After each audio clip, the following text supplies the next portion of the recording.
Good morning, welcome back to Hey Jude's Adventures. So have you ever done anything so scary and anxiety provoking, but you push through and do it anyways? Well, I'm about to do one of the most scariest things, well, not the most scariest thing, but something that's very scary in my life because it causes me great anxiety to fly, especially alone, and I've never been on a vacation alone before in my life. Have you? Have you traveled alone? If you have, can you write in the comments your experiences and if you like it, if you don't like it, and all that kind of stuff. If anything, it'll be a real test for me going somewhere all by myself. I mean, I'm, 20 years old now, and I've never been anywhere by myself. I've traveled, I've flown, and someone picked me up on the other side, and I've met somebody, but I've never done a trip all by myself. So it should be super interesting, and who knows, maybe I'll meet some people along the way, maybe I won't. So I hope you enjoy my adventure following me along on this one as we head to the skies, and we will be going to where?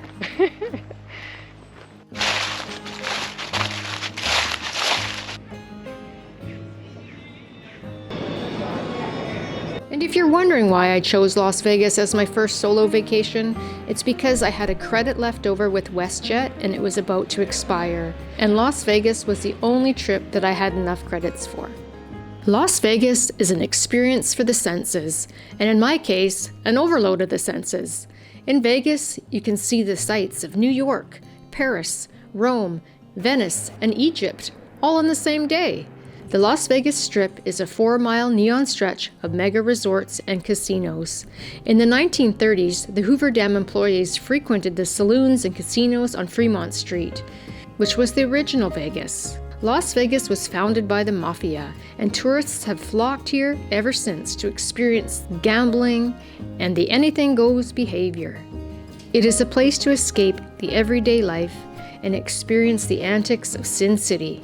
What happens in Vegas stays in Vegas. After a day of exploring the Strip, I was ready to get out of the city and out into nature. I had booked a kayak trip to the Emerald Cave with the River Dogs tour company. Emerald Cave is located on the Colorado River. We launched at Willows Beach, which is located in the Lake Mead National Recreational Area in Arizona and in Nevada. Good morning. So here I am just outside of Las Vegas and the Colorado River, and I'm going on a kayak tour today. It's so lovely and warm. It's 33 degrees, and look how beautiful it is here. Look at all the kayaks over there. And we're gonna go to the Emerald Caves this morning. A little bit concerned because I have a bit of a mesh shoulder. Okay, maybe I can get a double kayak with somebody. And I think I've lost my tour group already. There's so many different tours here. Oh my gosh, I'm sure I'll find them. So I found my tour group all outfitted in a kayak, and we're just getting ready to do some safety stuff, and then we're heading out. Looking forward to it. It's so hot, so oh my gosh, it's gonna be so great to be able to get a little bit wet. Maybe I did lose my tour guide again.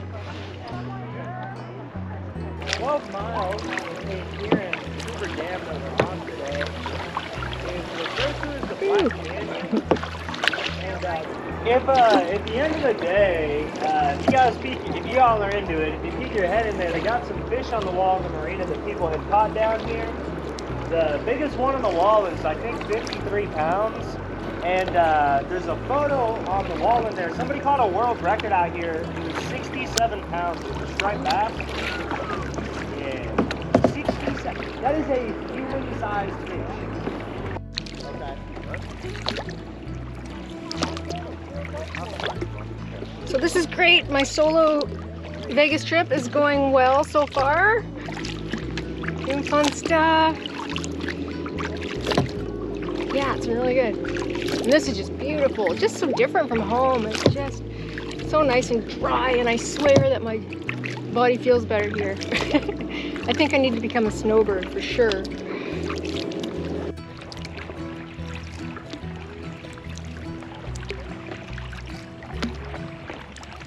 We paddled by a fish hatchery, and our guide told us that it was a prison, then jokingly said it was a prison for fish. We passed by a cable car and learned it was once used after the construction of the Hoover Dam to measure water flow, depth, and temperature. This data was crucial in monitoring flood control, which was the purpose of the Hoover Dam. The river gaugers had to follow a trail, then cross over a cove in the cable car. Then they walked on a catwalk on the side of the cliff. From there, they had to cross the river in another cable car to the gauging station on the Nevada side of the river. You can pick up where the name comes from. The name Emerald Cave, it has to do with green water. Up here at the front. And one thing I definitely do want to address is just the lighting in the cave in general. We definitely have some very nice green water up here at the front of the cave. Would you guys agree with me? It's nice green water? Yeah. So it does change in the cave, y'all, based on things like season or time of the day. Especially going into the fall, it's kind of changing on like a daily basis. As the days get shorter, that sun is just not getting as far north. What that means is this direction is north. As we get deeper into winter, the sun is going to start hitting this mountain here to our left, or the wall right there in front of us, which is what's happening, and it causes it to block off the sunlight up there at the front of the cave. So we still get the green water, but it doesn't come quite as far back as if you were to come in maybe like July, when the sun is at its northmost point, and just beam a little deeper into the cave. And you get a little bit more, I'm not really seeing the shimmer right now, but you get like a little shimmer on the ceiling as well in the summertime. And nothing still lives in the cave. From time to time, we'll see bats in here, like very rarely, but that's like the only thing anymore. It's a pretty popular cave. If y'all come in the summertime, there's probably between 500 and 1,000 people a day going in and out. So.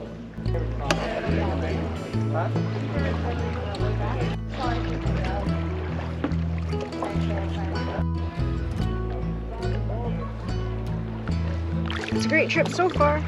The butt's starting to get sore. So pretty, the red rocks.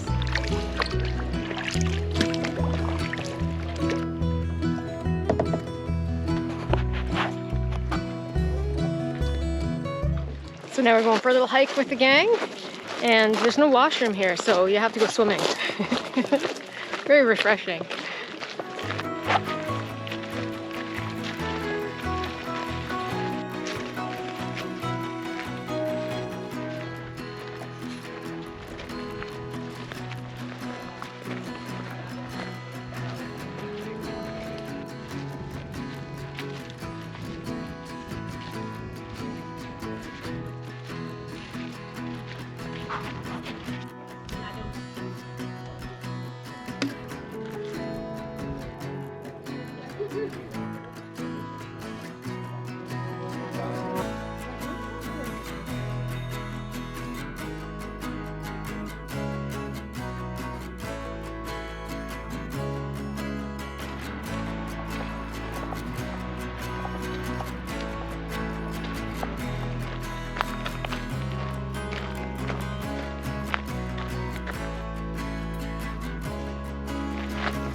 So I had the distances wrong. It was actually 2 miles up and 2 miles back. So we went to the Emerald Cave and then went for a little hike here at an old house foundation that you can see. And now we're making our way back. So we probably have a mile and a half. What's that? 3 kilometers, something like that. Put my other shirt on because, oh my gosh, it's hot. I just don't want to get burnt, and I'm splashing myself with water anyways, so it cools me off.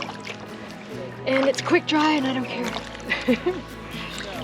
This has been a really good tour. I highly recommend River Dogs.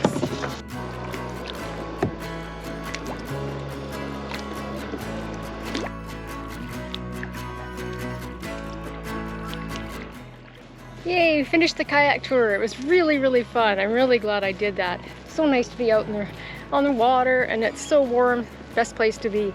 Our guide was so good, and everybody on the trip was so fun. So now we're just heading back here to Willow's Marina and gonna reassess, and then we're gonna drive back to Las Vegas. So we were picked up at 8:30 and it's 2:30 now. So we'll probably get to Las Vegas probably around 3 4:45, something like that. Action-packed trip. Haven't been lonely once. Oh, and I forgot to tell you the really cool part about the first night I was here, Monday night. Patty let me know that her daughter Kelsey was in town, just dropping her boyfriend off at the airport and picking another friend up because they were going climbing at Red Rock Canyon, and they were at Yosemite and stuff like that. But anyways, I met her at my hotel and we went swimming, so it was so nice to see a friendly face on my first solo adventure. But we had a lot of fun. We only hung out probably for an hour, and then she had a shower because, you know, she'd been out camping and stuff, so she appreciated that shower. But anyways, so cool to see Kelsey. Oh, and a really good thing about the tour, they provided lots of snacks and lots of water and fruit, because sometimes when you're traveling I feel like I don't eat properly, and so having the fruit felt so nice. Plus it was hot, so having an orange, oh, best part ever. So here's my hotel room at the Luxor, and I just want to go show you what I woke up to this morning at 6:30.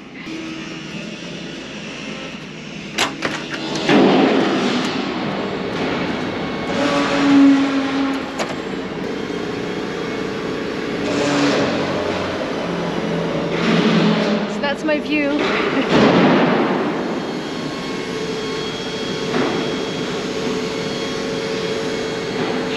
How's it going in Vegas? Well, the truth of the matter is, I had a really fun time yesterday doing the kayak trip. It was awesome. And I'm dressed in my bike gear right now because I was supposed to go on a mountain bike trip this morning.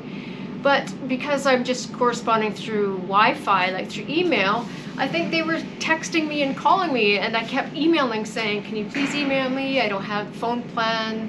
And I was receiving other generic emails from them. But anyways, I didn't know what pickup time was or where to go, so I missed my bike trip. Well, I didn't. So anyways, I'll deal with that later. I'm not going to worry about it right now. I'm actually not feeling very well. I'm an overly sensitive person. Coming to Las Vegas, I knew was a real challenge for me, but I thought I'd challenge myself, you know, take risks. I'm overstimulated. It's so noisy. Like, there's nowhere to go where it's quiet. You have to walk through all the casinos and the ding ding ding and the people and the smells. Like, I am so sensitive to smells, noise, lights. So yeah, choose Las Vegas where it's nice and quiet. So I've got the flashing lights coming at me. I feel like I'm gonna have a seizure. Yeah. And the Luxor here, under construction, well, not under construction, but they're adding new exhibits, I think. So that's what they're doing out there. And I heard rumors that they might want to get rid of the Luxor. It seems like such a waste because, I mean, it is a really cool hotel, you know, shaped like a pyramid and stuff.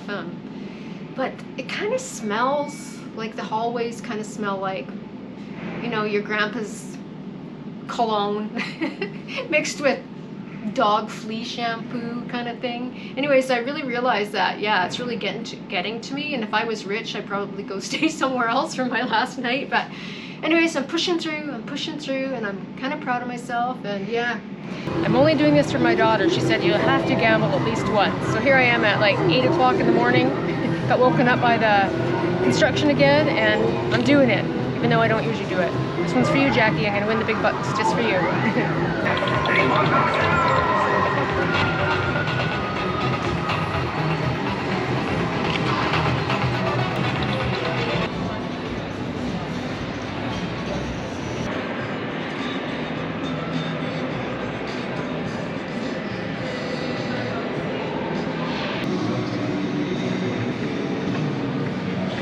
Robotic arms extended to carefully retrieve the object in a collection basket and return it to the surface.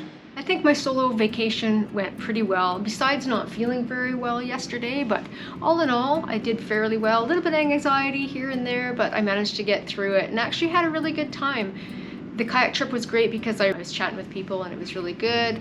You know, walking the strip, people watching, I really kind of enjoyed that. And I went to the Beatles Love show, and oh my gosh, that was totally amazing. I've never seen anything like that before.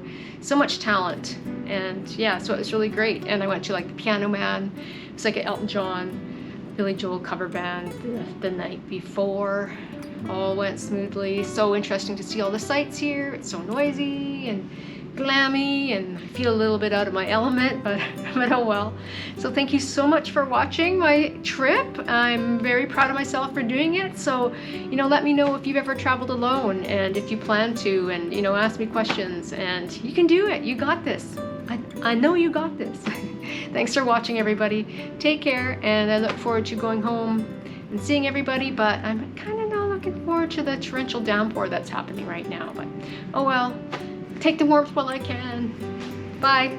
And if you're a person that is highly sensitive, I wouldn't recommend Las Vegas for your first solo trip because it is really overstimulating. But I am really proud of myself for doing it. And I highly recommend it to everybody just to kind of test yourself to see what it's like to travel alone.